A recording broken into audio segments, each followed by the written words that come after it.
저희 작년 여름에 잠원 프로젝트 했던 거 기억나시죠? 저희는 이제 고등학생들이랑 같이 지난달에 6월 달에 잠원을 한 번 더 읽었습니다. 지혜로운 삶이 어떤 것일까 같이 생각해보고 함께 배우는 시간이었습니다. 솔로몬 왕은 아버지 다윗을 이어서 이스라엘 왕국의 세 번째 왕으로 살았습니다. 이분에게는 왕위를 이을 아들이 있었는데 그 이름이 르호보암이었습니다. 그래서 다윗, 솔로몬, 르호보암 이렇게 이어지는 그 왕위입니다.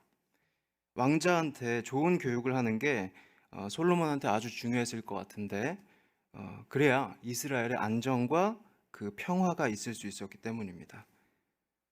왕자를 교육했던 그 지도자를 교육했던 자료가 우리에게까지 전해져서 지혜라는 전통으로 남았습니다. 그리고 그 자료가 그 지혜가 잠언이라는 책으로 우리한테 놓여 있습니다.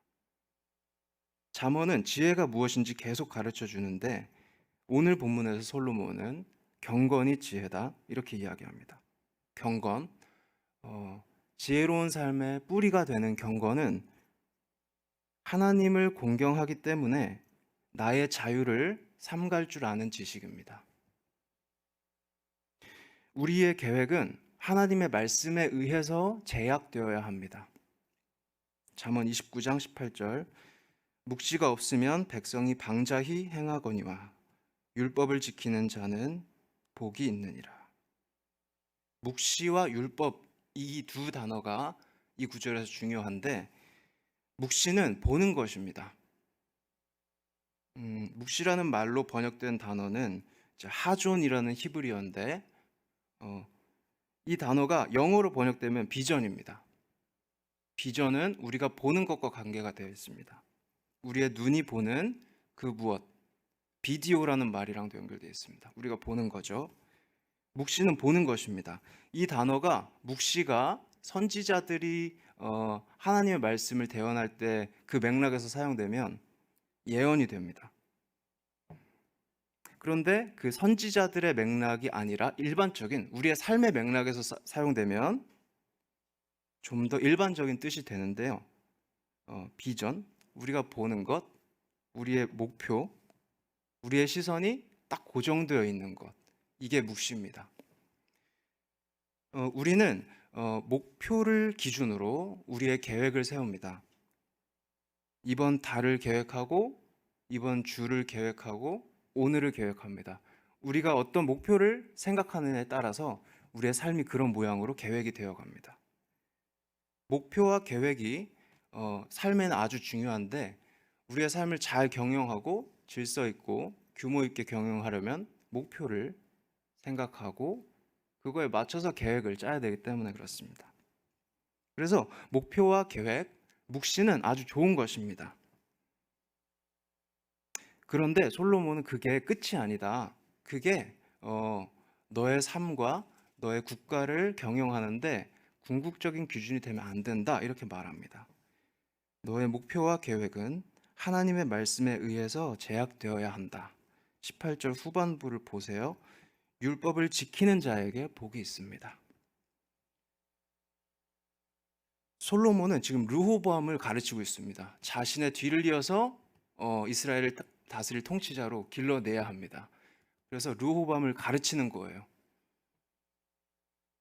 오늘 잠언 본문으로 하나님 말씀을 듣기 원하는 우리는 모두 르호보암의 자리에 우리를 놔야 됩니다. 우리의 목표와 계획은 정말 중요한 겁니다. 하지만 우리의 목표와 계획은 하나님의 말씀에 의해서 수정될 수 있어야 되고 제약될 수 있어야 됩니다. 율법이 무엇일까? 율법, 하나님의 말씀에 의해서 우리의 삶이 제약될 수 있어야 되는데 그러면 그게 뭘까?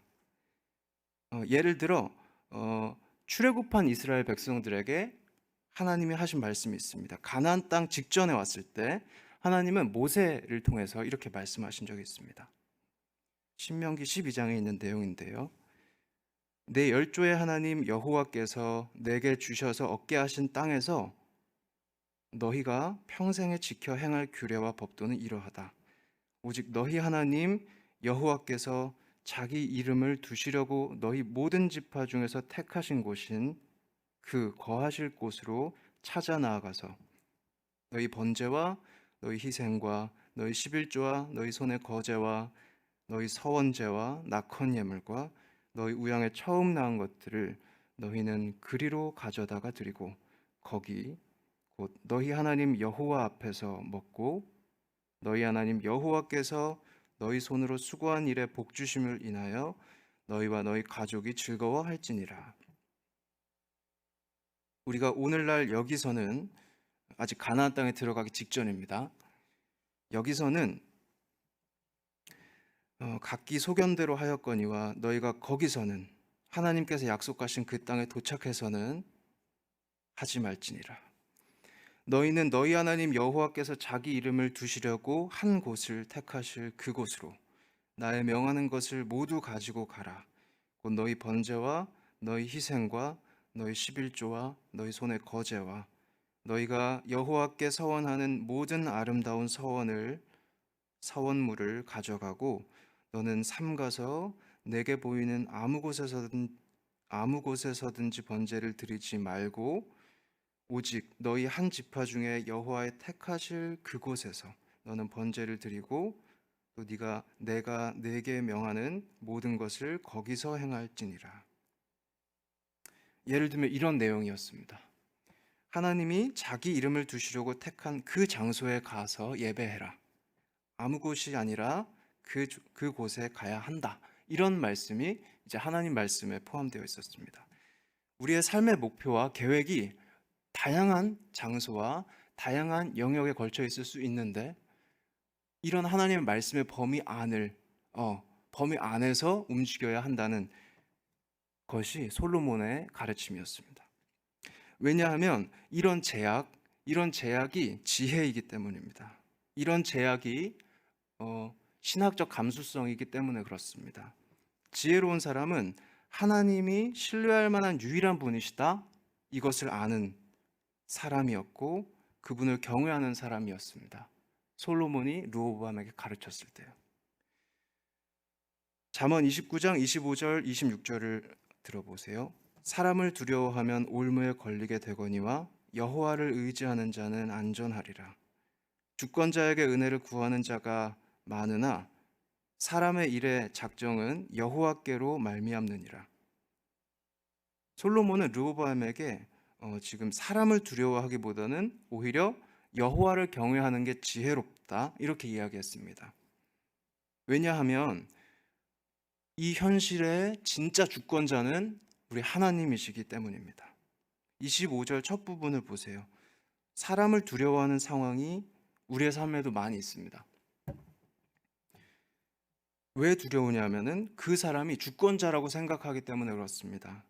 26절 첫 부분에 있는 것처럼 주권자는 권력을 가지고 있어서 우리에게 이익이 되는 선택을 할 수도 있고 손해가 되는 선택을 할 수도 있어서 우리의 삶에 영향을 줍니다. 영향력이 있습니다.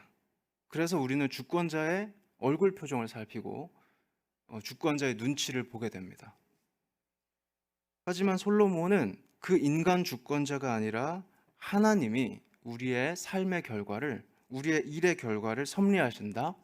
이렇게 아들을 가르치고 있습니다. 25절 사람을 두려워하면 우리의 삶은 함정에 빠지지만 여호와를 의지하는 사람은 안전하다는 것입니다.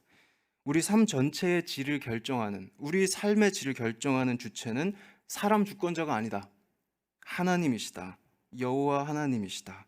이거는 솔로몬의 어떤 충동적인 말실수라든지 혹이라든지 이런 게 아니라 그의 일관된 생각이었고 가르침이었는데요.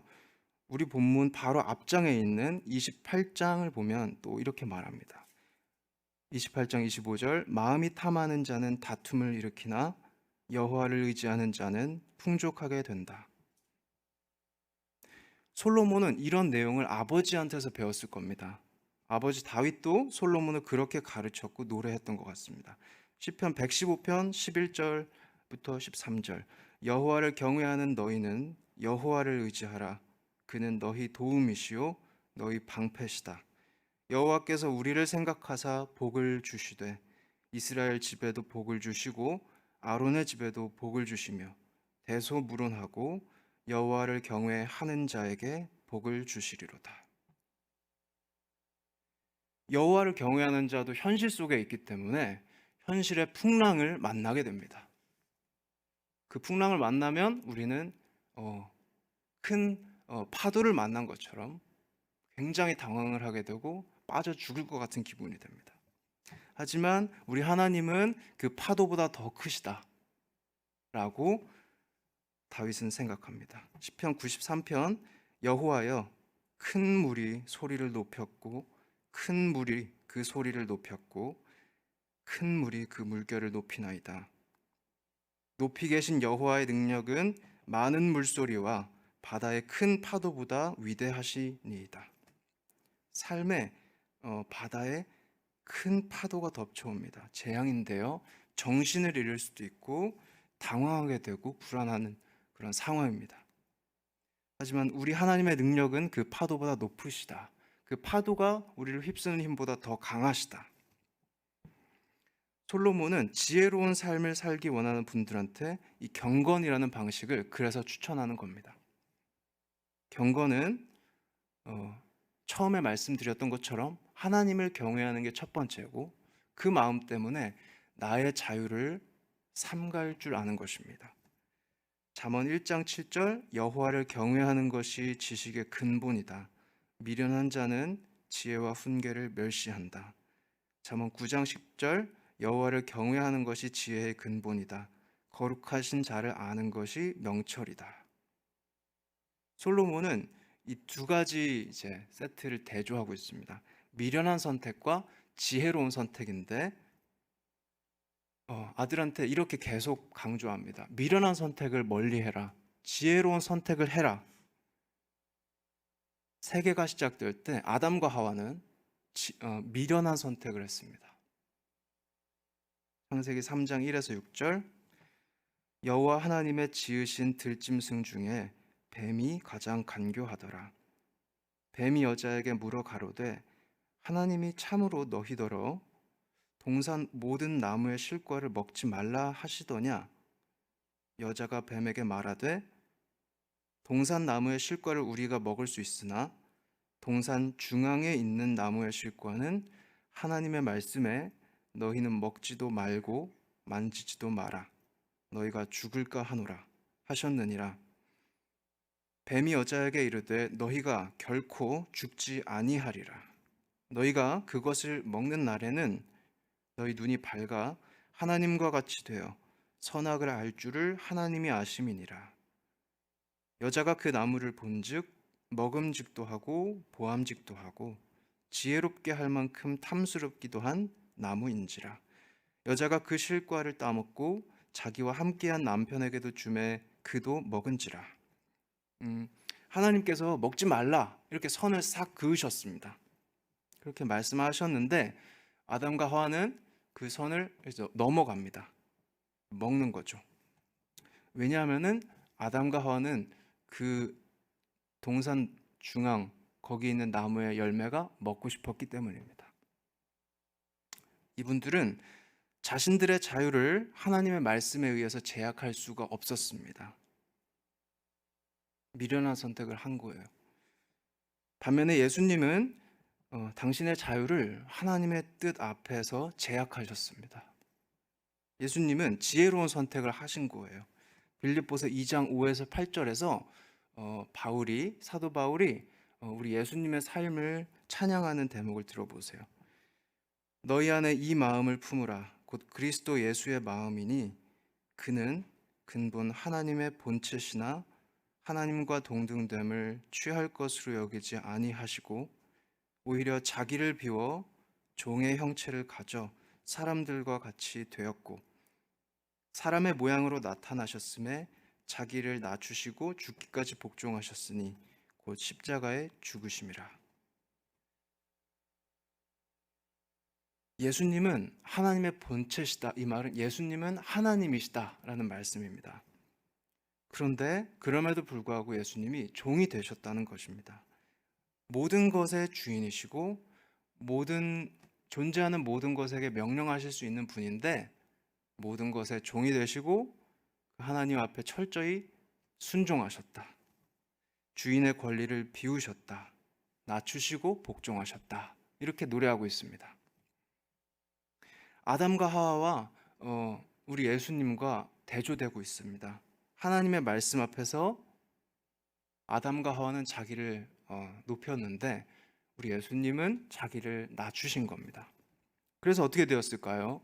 아담과 하와는 하나님의 진노 앞에 서게 되었습니다.